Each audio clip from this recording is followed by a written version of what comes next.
Welcome everybody to the Cannabis Research Coalition Cafe. Today is going to be a treat with a different speaker, talking about the bulk of information, Alex. Dr. Faust will come and give an intro, but we'll be talking about propagation. And this is where it starts for everyone. And as they say, if you start clean, if you start strong, you stay strong, you stay clean.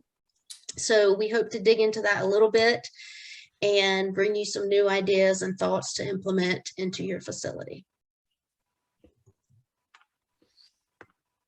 All right. Good to see everyone out there. So if I can, there it goes. So the schedule that we're working on for these research topics, last month we talked about mother plant management and how to grow clean stock, and these next three sessions we intend on focusing on propagation. The background being that we see a lot of growers, having 65, 75% rooting, even in the low 80s. But we would really like to see those numbers go up and consistently be rooting cuttings in the 90+ percentages. So the first step in that we decided to look at was, what rooting hormones are we using? What should we be using? And rather than just trial several commercial products, we decided to cast a broad net and look at, well, what are the different combinations of rooting hormones that we might use that will give us the best response. So Alex Carver is a graduate student in my lab, and so she's led a team of undergraduates who have sought to answer this question over the past year. We've done now a total of 10 experiments, over 3,000 cuttings, a lot of detailed work with each individual cutting. We have to, we wash off the soil and dry the roots and pat them dry and then weigh the roots. And so it's a pretty tedious project to get good data. But what we're going to show you today is kind of the summation of a year's work that Alex and her undergraduate team has put together. So,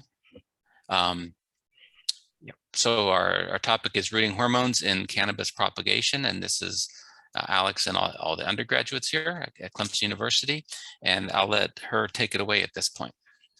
Awesome. Thank you, Dr. Faust. So auxins. Auxin is your plant hormone that aids in adventitious root initiation.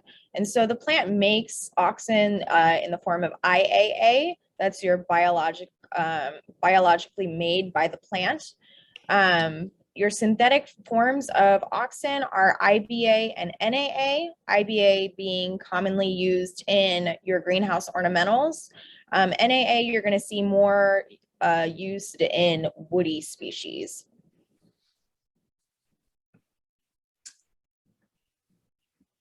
And so there are two formulations of NAA and IBA. First, you have your alcohol-soluble formulations. With your alcohol-soluble formulations, you run the risk of phytotoxicity, tissue damage to leaves from splashing, or to the stem itself. You also have your water-soluble forms. Those are going to be your potassium salt formulations. As you can see here in the photo, these are our two formulations that we used in our experiments, the KIBA and KNAA. And so there are three different types of application methods. First being your stem dip, where you are dipping the base of the stem into your auxin treatment. You have a post-stick foliar spray, and then you also have a pre-stick cutting dip. The latter two methods are done with your water-soluble formulations, but they also generally require less labor because you can do more cuttings at once versus doing your stem dips. Those tend to be a little bit more labor intensive. So I'm going to interject the comments occasionally in here. So, you know, the stem dip is the traditional thing to do, and it works just fine. It just takes a little bit more time. And so what you see for large commercial operations, and regardless of the plant that they're trying to propagate, will go to a little more labor efficient method. And that would be, you know, the post-stick foliar spray, where, you know, we just stick the cutting in our propagation trays, and then we spray the whole tray. And so basically it speeds up the process quite dramatically, where you can treat hundreds and thousands of cuttings each day in a few minutes, compared to, you know, sticking is going, every cutting you stick takes some extra time. So this is a nice technique as for, you know, the bigger you are and the more efficient you need to be with your labor. The pre-stick whole cutting dip is a relatively new concept that you don't see used a lot. I haven't seen anybody in cannabis doing it, but I'm sure there are some. But the idea is that you would take a whole bag of cuttings. You buy, you know, cuttings in groups of 100 or so, and you can just take that whole bag and dip it in the solution, and then stick those cuttings, you know, wearing latex gloves. And so it's a really efficient way of treating a lot of cuttings, and can work well. And when we do these just with the water soluble forms, because the alcohol forms tend not to be so good if they come in contact with the leaves, you tend to get some damage. But these alternative techniques can work quite well. Yes, and so for your stem dip methods, there's 3 different formulations within that being your powders, your gels, and your liquids. Unfortunately, with the powders and gels, you aren't able to adjust or change the concentrations of your auxin, whereas with your liquid formulations, you can dilute the concentration to what you need. But also with your powders and gels, that with those formulations, you are able to visibly see that your cutting has been stuck in the powder or stuck in the gel. There's visible evidence of the sticking. Whereas when you dip or stick in your liquid formulations, there's no visible evidence of, hey, we already stuck or dipped to this cutting prior to planting. And what's important to remember is that concentration does not equal dose. Dose is going to be your concentration multiplied by the volume of product in contact with your plant. And so your application method is going to affect your dose. It's thought that your gels are going to be more likely to give a higher dose at an equal concentration than a liquid or a powder, because there's going to be more volume of that gel going with the cutting when you go to plant. The duration of your liquid dip, though, can also affect your dosage. When you're dipping your stem cutting in a liquid solution for a longer period of time, you're increasing that dose versus just a quick dip in solution before planting. Some products that are currently on the market are going to be your hormone powders. These are IBA powders. Your hormone 1 is 1,000 parts per million IBA, but there's also hormone 2 and hormone 3 that are 3,000 and 8,000 parts per million IBA. You have Hormex, which comes in 2 different formulations. You have a liquid concentrate that is your NAA. This is at 2,400 parts per million of NAA, and that you can dilute down. They also have IBA powders, and on their website, on Hormex's website, they have a recommendation or a product recommendation list where you can type in the plant that you're looking to propagate. And so what I did was I went in and I typed in hemp, and they recommended their IBA powders number 8 and number 16, and those are both at concentrations of 8,000 and 16,000 parts per million of IBA. Clonex is a IBA gel, and that concentration is at 3,300 parts per million of IBA. And then you also have your dip and grow, which is a liquid concentrate. This is the concentrate begins at 1,000 parts per million IBA and 500 parts per million NAA. So you can dilute the dip and grow down, but you're always going to remain at that 2-to-1 ratio of IBA, 2 parts IBA to 1 part NAA.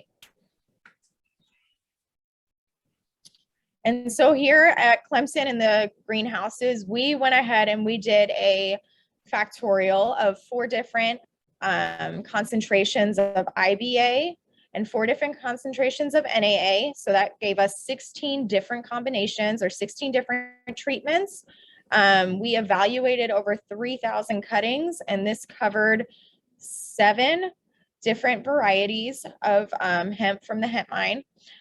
We planted in loose fill media, that being peat-light media, into our 1206 inserts, where that fill is 72 cell tray. We maintained these cuttings under mist for 14 days. And then on day 14, that's when me and the undergraduates, we go in, we rinse off all that media, we measure the weight of the roots for each individual cutting. And then we also took shoot weights, photos, things like that. And so it's important to remember when looking at our data that any root that was present on day 14, that would be considered a rooted cell. So that, and even if it just had like a little baby root, less than a 0.02 of a gram, that is still considered rooted on day 14. And so based on our data collection, we found 4 different response categories. Our first response category showed no benefit to an application of auxin, and that being the variety OG. That showed no benefit to any of our auxin treatments. And actually across all 16 combinations, 98% of our OG cuttings were rooted on day 14. So that one, we didn't feel needed or benefited from the application of an auxin. We had 2 varieties that showed an IBA dominant response, those being Cat Daddy and Luck. We had 2 varieties that showed an NAA dominant response, being Peach and Sunset. And then we had 2 varieties, Jack and Tiger, that showed benefit, equal benefit to either NAA or IBA.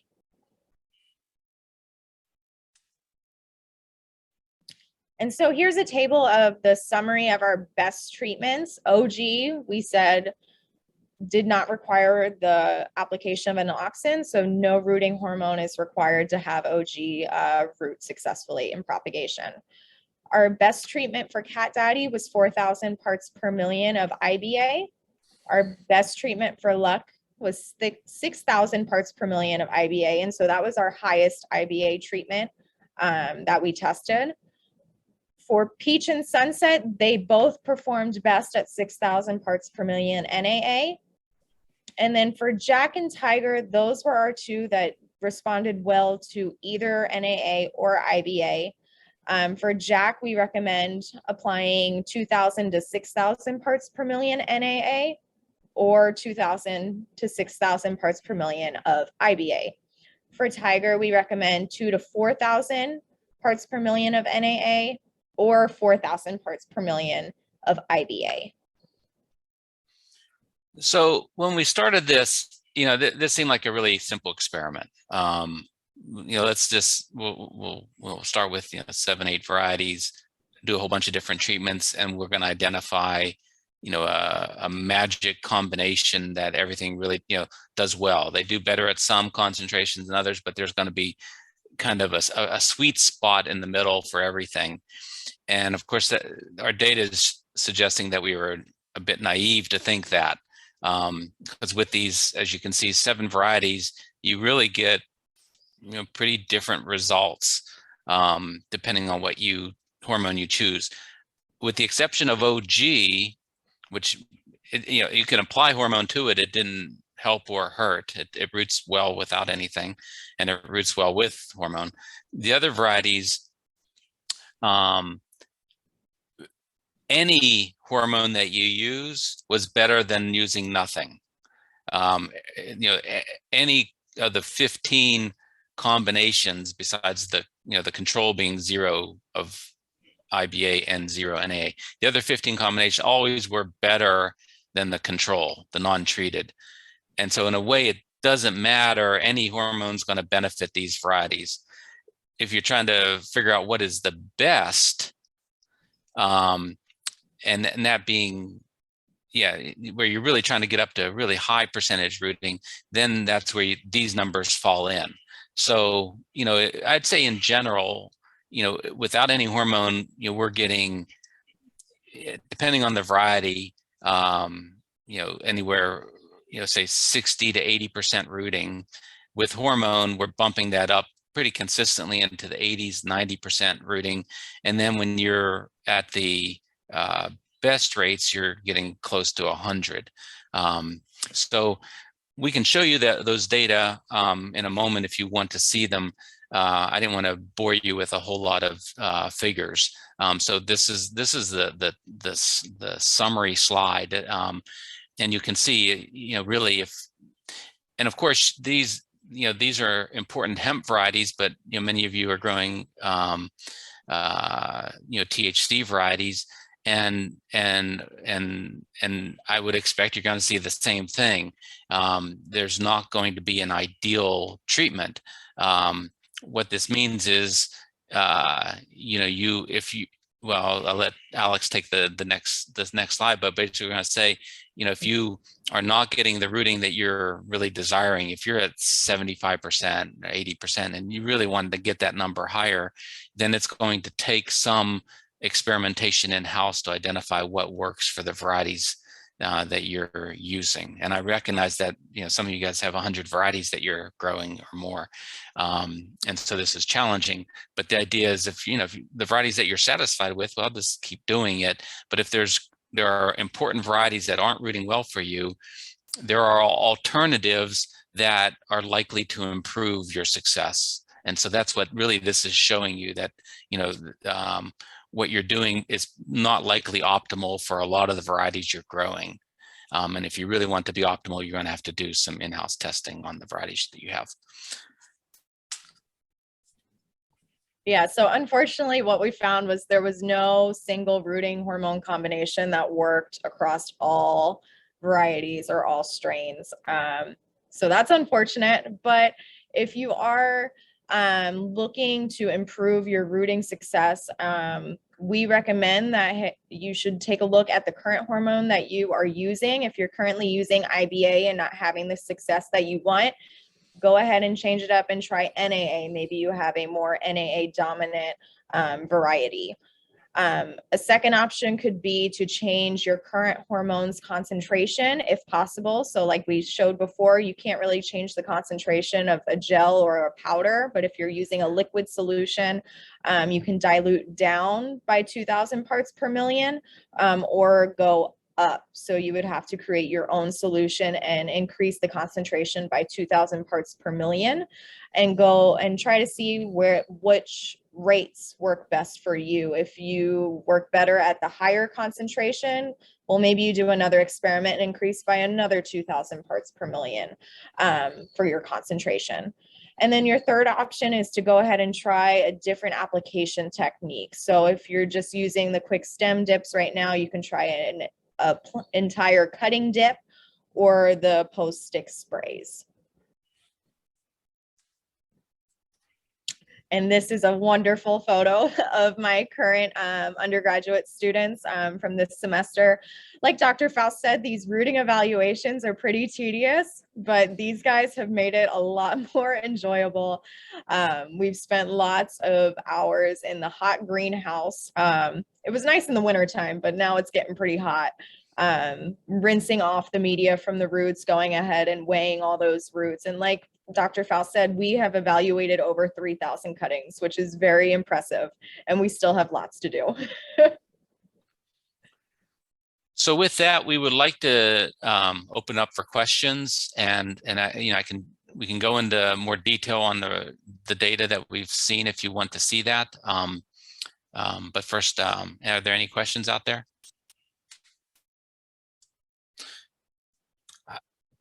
I will also comment here, what you'll see on some of these varieties like peach, NAA, we actually showed just one number, 6,000. And in that case, that was the best response, was at 6,000. And so we did not do anything higher than that. And we would suggest that the data suggests that peach would actually probably be better at even a higher rate.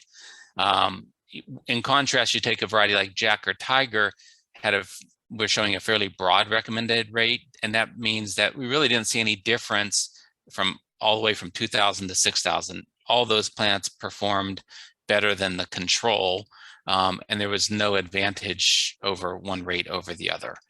So you'll see sometimes very specific numbers and sometimes a range, and that's just, some plants are more forgiving than others.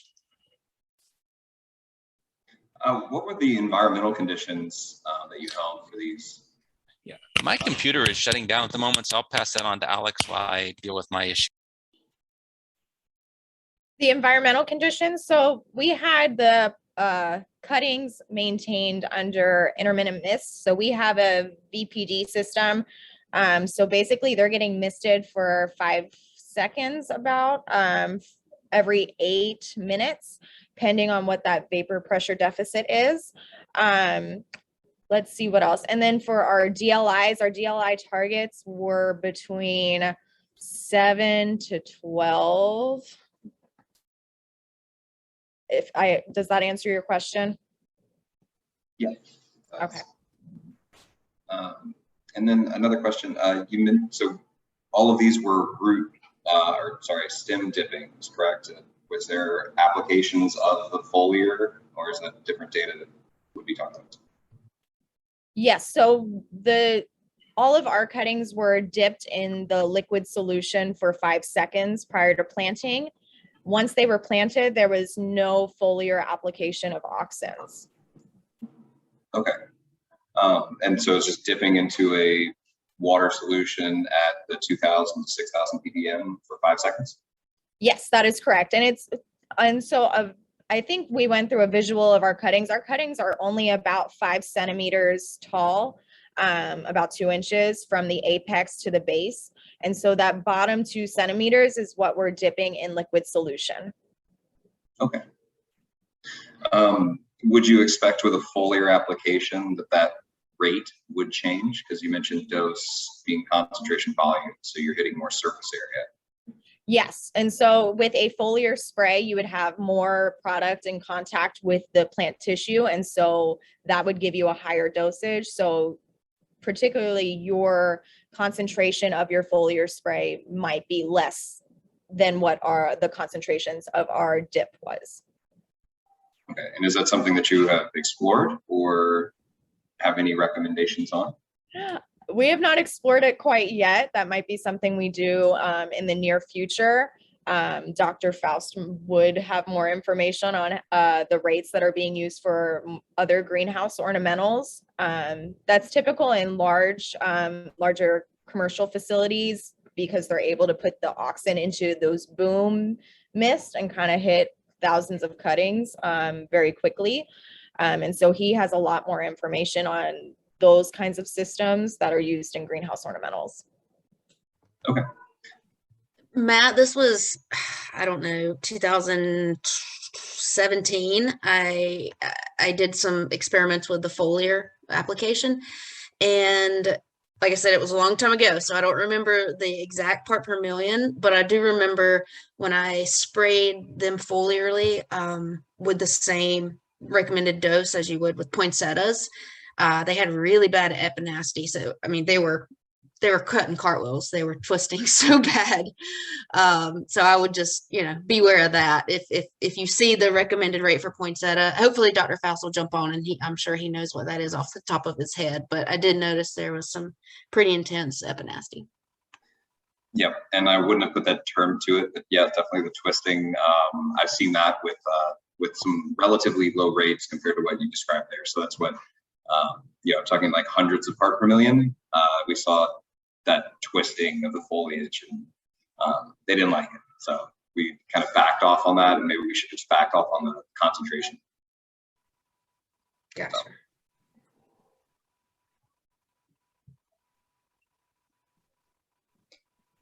I had a quick question. So I was thinking about this experiment, and I was wondering, Alex, if you had any insight on. I know we kept them under mist. Do you think that that affected like any leaching of the rooting hormone at all? No, I don't believe so.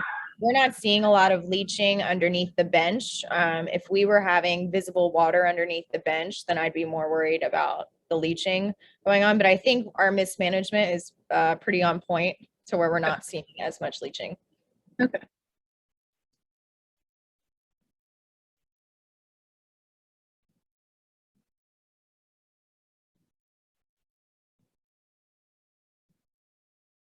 I had one more question, if that's okay.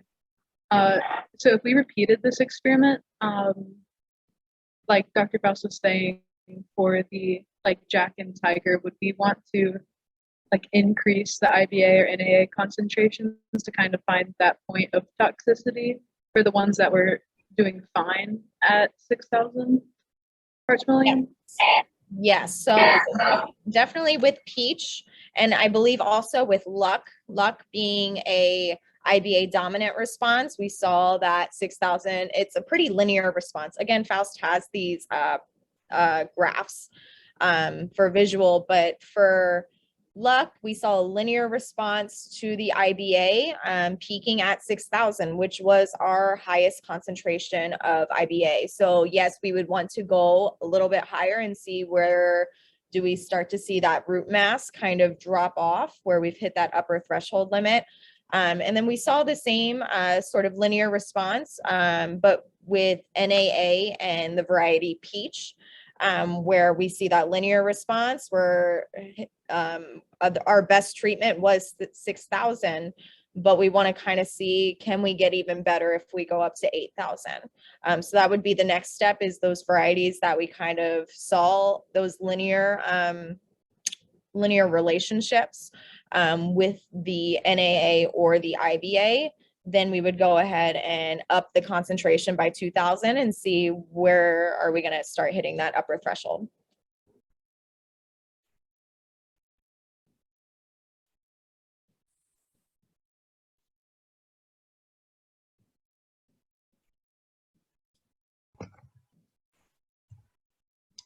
Dr. Faust, can you hear us? I am back. Hey, what's the recommended rate for foliar application on poinsettias?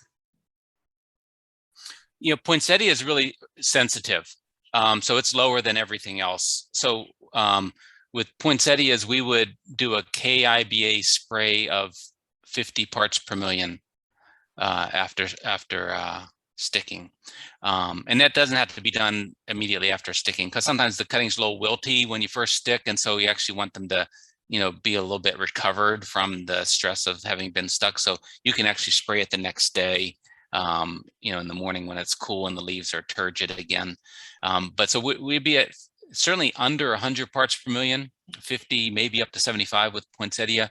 With other ornamentals, we tend to need to be over 150 and can go up to 500 parts per million KIBA sprays.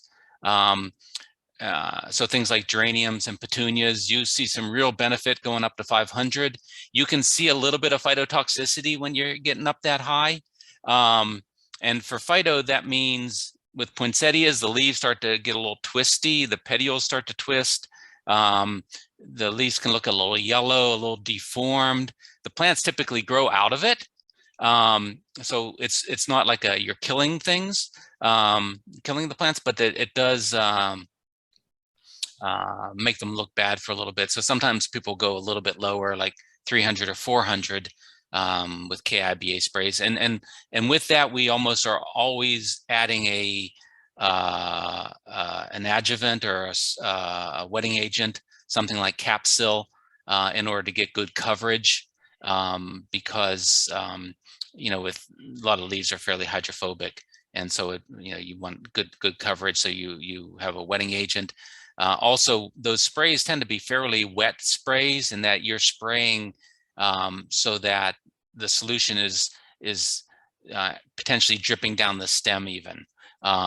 When we're spraying pesticides, we tend to think we're spraying into runoff. So as soon as you start to see the first little drip of solution off of a leaf, you stop. But with the rooting hormone sprays, we're actually, it's a bit wetter spray typically,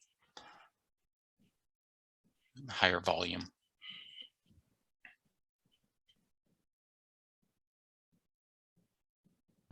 And any other things that I missed? Not that you missed, but I do have a question that kind of relates back to last month. Have you, and this could be with a different species, recommend dipping the URCs prior to sticking? And I'm specifically wondering what your choice would be between Clean Grow and Xeritol. Yeah, I think Clean Grow is probably more effective, has been my experience, than Xeritol for disinfecting tissue. Yeah. Have you seen any species that a full dip could, show harmful? I haven't. Yeah, I haven't. And I think I mentioned Prolapse last week yeah, where you can dip with Clean Grow and several other products, and yeah, I'm not aware of problems with that. Thank you. What is the active in Clean Grow? I'm not familiar with that. It's a quaternary ammonium salt. Okay. Uptake is another similar product. They have different labels. I think Clean Grow has a dip label. I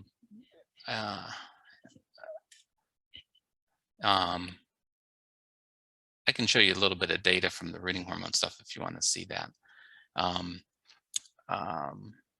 If I remember how, here, share screen.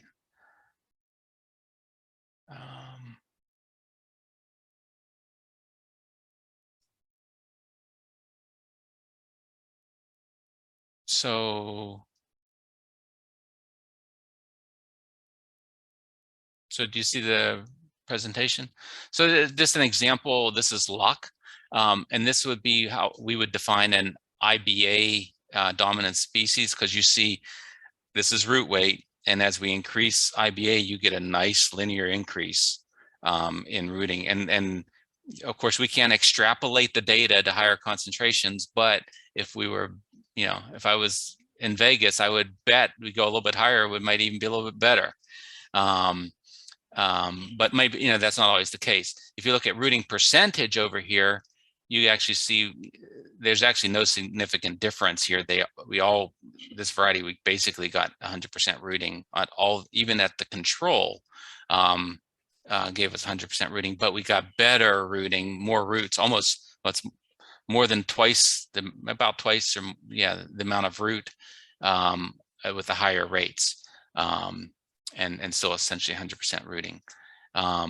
We take a variety like Cat Daddy, and you can see also it's IBA dominant. We also got nearly 100% rooting. Again, we're maybe cheating on that rooting definition, because if we just get any little root, we're counting that.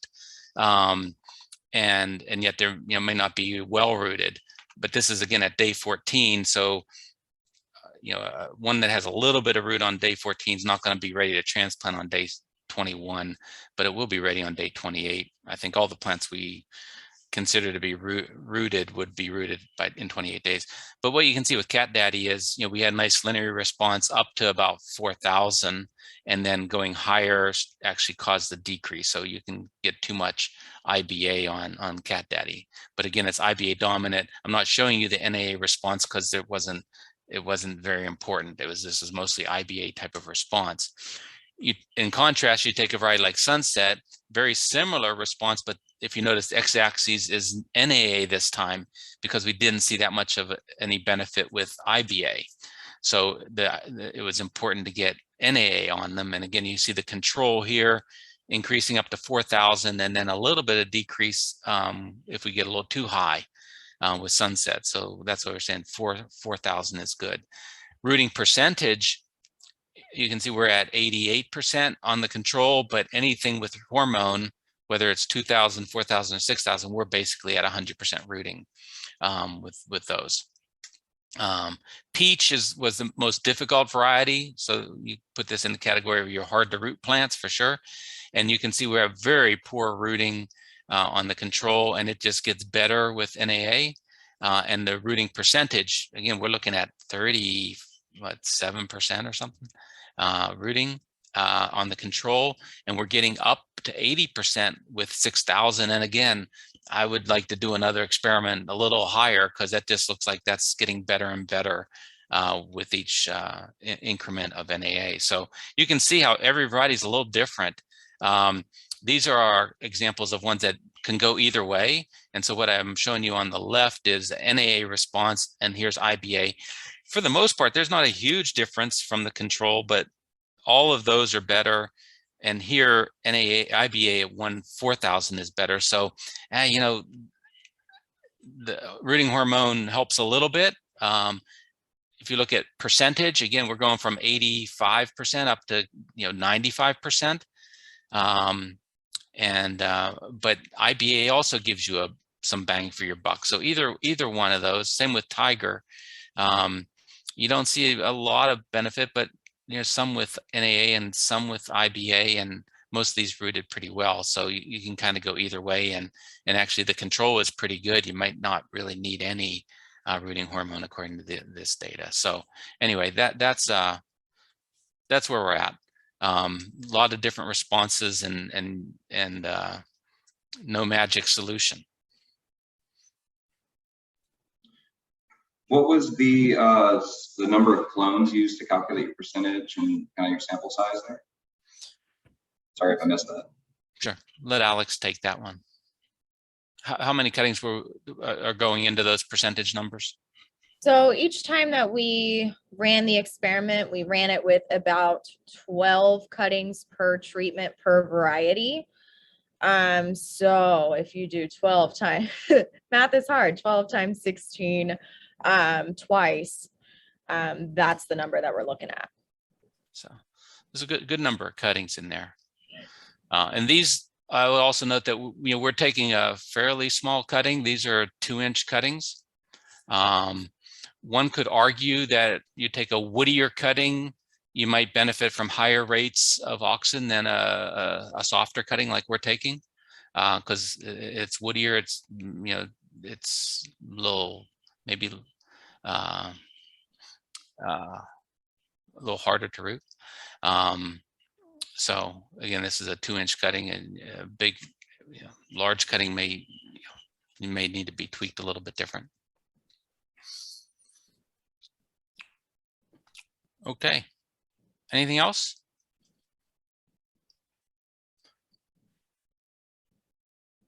All right. Then it's good meeting with you all. I think we'll wrap this up, Allison, unless you have other comments. Next month, we'll talk about soil moisture content in propagation. How wet really should the propagation media be to have good success in rooting? And we'll follow that up with how to manage the mother stock nutrition in order to get improved rooting also. All right. All right. Thanks, everyone. All right. We'll see you next month. We are in the final editing stage of the website, so hopefully that'll be up before our next meeting, and we'll walk you through it, some of the features of the website. But besides that, have a great month.